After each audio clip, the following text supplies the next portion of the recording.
रात के करीब 2 से 3 बजे के बीच एक 56 साल का आदमी हाईवे रोड क्रॉस करके दूसरी ओर खड़ी एक गाड़ी के पास पहुंचकर गाड़ी में बैठे अपने बेटे को कहता है, मैं ये सब नहीं कर पाऊंगा, मुझे नहीं मरना है, मैं अभी मरना ही नहीं चाहता।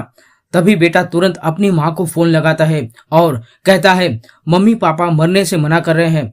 तभी उसकी माँ कहती है, तो तुम ही अपने पिता को मार डालो, इसी वक्त अभी के अभी वह जिंदा नहीं बचना चाहिए, आगे जो भी होगा मैं उसे देख लूंगी। आखिर क्या बात थी जिसके कारण एक बेटा अपने पिता और एक पत्नी अपने पति को मार देना चाहती थी। वही पिता, वही पति जो पूरे परिवार को संभालता है, परिवार पर आने वाले हर मुसीबत से टकराने को हमेशा तैयार रहता है। आखिर आज माँ बेटे मिलकर अपने ही परिवार के मुखिया को क्यों मारना चाहते हैं? नमस्कार दोस्तों, वाउंडेड चैनल पर आपका स्वागत है। दोस्तों, इस घटना को जानने से पहले आपसे नम्र गुजारिश है कि चैनल को सब्सक्राइब जरूर कर लें और अपना प्यार बनाए रखें। महाराष्ट्र के सांगली में एक परिवार, पाटिल परिवार में बाबूराव पाटिल, उनकी पत्नी विनीता पाटिल और उनका बेटा तेजस पाटिल रहते थे। उनका परिवार खुशी से रहता था, लेकिन फिर ऐसा क्या हुआ? इस परिवार में पत्नी विनीता अपने पति को कहती है, तुम मर जाओ तो हम सुखी हो जाएंगे। वहीं बेटा भी अपने पापा से कहता है, पापा आप जब मर जाओगे तो हम सुखी हो जाएंगे, हम चैन की सांस ले सकेंगे। अपनी पत्नी और अपने बेटे के द्वारा बार बार टोके जाने पर बाबूराव पाटिल बहुत परेशान हो जाता है। वह मरने का प्लान बना लेता है। वह सोचता है, जिसके सहारे और जिनके लिए इस संसार में जीना चाहिए, वही परिवार मेरे मरने की बात करता है और मेरे मरने के बाद वह सुख चैन से रहेगा, तो मेरा मरना ही उचित है और मैं मर जाऊंगा। 10 फरवरी की रात को एक शख्स जिसका नाम सागर पाटिल है, वह अपने भाई की बॉडी लेकर अस्पताल पहुंचता है और डॉक्टरों से कहता है, मेरी मदद करो, मेरे भाई को चेक करो, वह अब कैसा है, उसका एक्सीडेंट हो गया है, उसे बचा लो। वह भाई और कोई नहीं बल्कि बाबूराव पाटिल ही होता है। उसी समय डॉक्टर उसे चेक करते हैं और बोलते हैं, इनकी तो मौत हो चुकी है। एक्सीडेंट बहुत ही भयानक था, इनके सर पर बहुत चोट लगी है। अब यह एक्सीडेंट का मामला था। तुरंत पुलिस को फोन किया जाता है। पुलिस आती है और जांच पड़ताल शुरू करती है। पुलिस को दिखता है कि सिर पर आगे के भाग में बहुत ज्यादा चोट लगी है। उन्होंने डॉक्टरों से कहा, आप पता करें कि ये चोट कैसे लगी हो सकती है। पुलिस को जांच पड़ताल भी करनी थी कि यह हादसा कहाँ और कैसे हुआ। सीसीटीवी फुटेज चेक करना था। रोड पर कौन सी गाड़ी गुजर रही थी, बड़ी ट्रक थी या कोई छोटा वाहन था जिससे यह हादसा हुआ। ऐसे में सबसे पहले पुलिस उनके परिवार से ही मिलती है, लेकिन पत्नी का रो रो कर बुरा हाल हो रहा था। वहीं पर बेटे का भी ऐसा ही कुछ हाल था। ऐसे में पुलिस उनसे ठीक से पूछताछ नहीं कर पाती है। इसी बीच जब सांगली की पुलिस सीसीटीवी फुटेज चेक करती है तो उन्होंने कुछ ऐसा पाया जिससे उनके होश उड़ जाते हैं। दरअसल उन्होंने सीसीटीवी में देखा कि बाबूराव पाटिल है, वह रोड पर खड़े हैं और उनके पीछे एक कार खड़ी है जिसमें उनका बेटा और एक अनजान शख्स मौजूद थे। पुलिस को लगता है बेटा वहीं पर बैठा है और पीछे पीछे कार से अपने पिता का पीछा कर रहा है। उसके पिता एक जगह रोड पर खड़े हैं ताकि सामने से कोई व्हीकल या ट्रक और कोई भी वाहन आए तो उनका टकराकर एक्सीडेंट हो जाए। और तो गाड़ी में साथ में एक शख्स और बैठा है। आखिर माजरा क्या है? पुलिस को जानना था यह हादसा किसने किया। इसके लिए उन्होंने बेटे को सीसीटीवी फुटेज दिखाया और कहा कि हादसे के वक्त तो तुम वहीं पर मौजूद थे, तुम्हें अंदाजा तो होगा ही कि किसने आपके पिता को मारा होगा। आपने उन्हें बचाया क्यों नहीं और आपके पिता वहां बीच सड़क पर क्यों खड़े थे? पुलिस के इस तरह पूछे जाने पर तेजस डर जाता है। वह उल्टे सीधे जवाब देता है, घुमा फिरा कर बातें बनाने लगता है।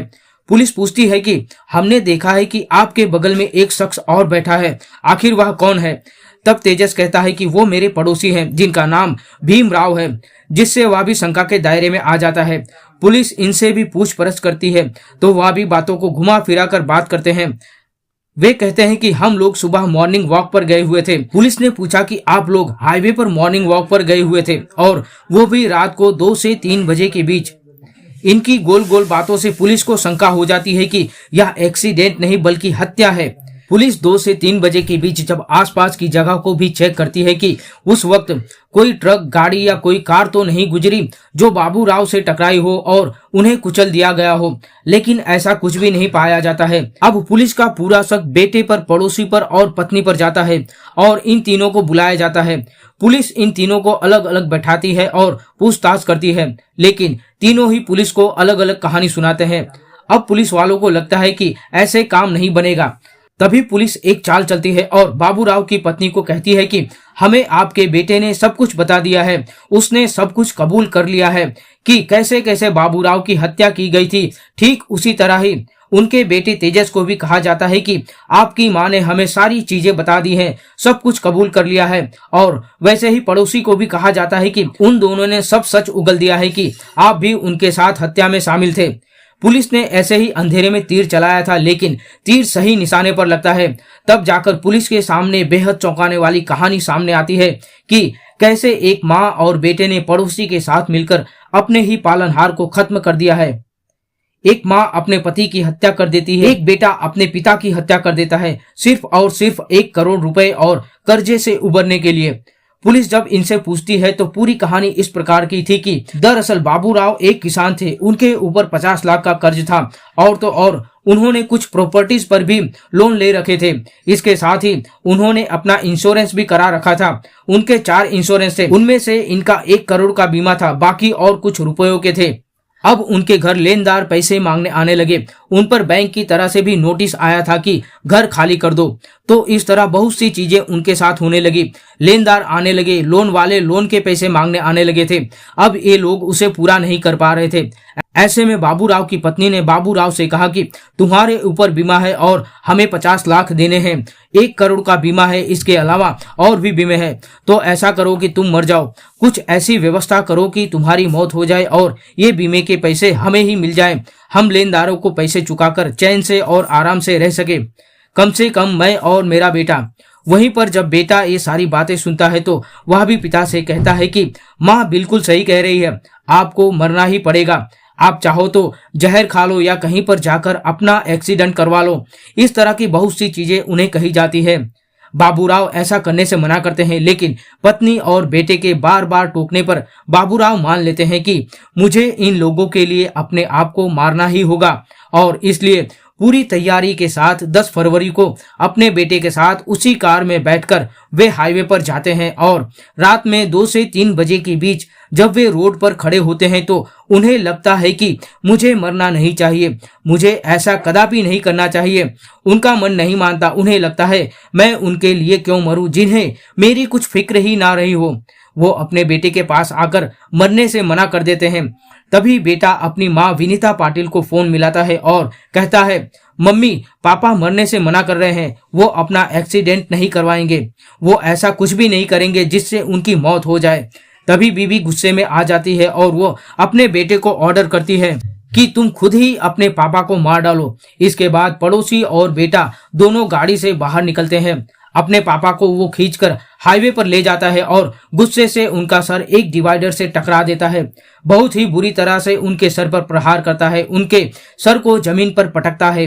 पिता गिड़गिड़ाता है, रोता है, सिर से खून बहने लगता है, लेकिन बेटा नहीं रुकता। वह लगातार बार बार अपने पिता के सिर को डिवाइडर से मारता रहता है। तब तक मारता है जब तक कि उनकी सांसें थम नहीं जाती। जब पिता मर जाता है तब पड़ोसी और बेटा दोनों बॉडी को खींचते हैं और रोड के बीचों बीच इस तरीके से रखते हैं ताकि जब कोई भी शख्स या पुलिस भी देखे तो उन्हें ऐसा लगे कि एक्सीडेंट हुआ है। बहुत ही भयानक तरीके से किसी गाड़ी ने टक्कर मार दी है। इसके बाद वे लोग वापस घर आ जाते हैं।